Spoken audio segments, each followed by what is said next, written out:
How you going? Well, Senator. I've got a question regarding the slogan that SBS and NITV use that says always was, always will be.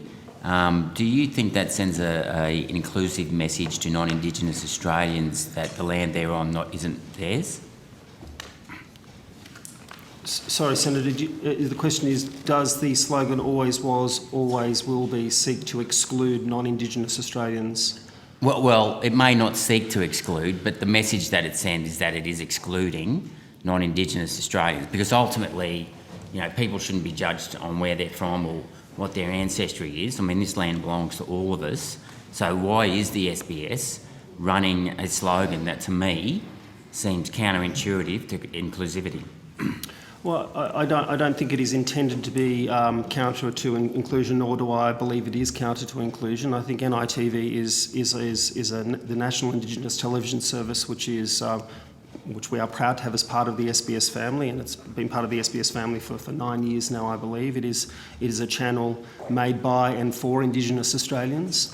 It's a showcase of Indigenous production capacity, Indigenous storytelling creativity. Yeah, that's fine. I've got no problems with the channel. I have a problem with the slogan that, to me, is sending a message that somehow, it's not, the land doesn't belong to all Australians. Because that, to me, is what the message is saying. I don't think that's the case. I think the message is intended to send the message that the Indigenous Australians are the longest continuous culture on the planet and are the first custodians of this land on which we all live. And I think it's important for... And that's fine, but that's backwards, going forwards. Rennick, please don't over-talk the witness.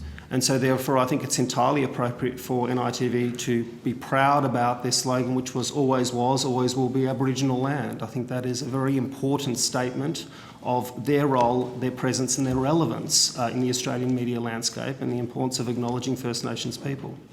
Yeah, I mean, I disagree to say that it always will be. That's just not sending a very welcoming message to immigrants or, people, non-Indigenous Australians who were born here. To me, it seems as though you're excluding them rather than including them. That's right. Certainly, that's a statement. I'll leave it at that.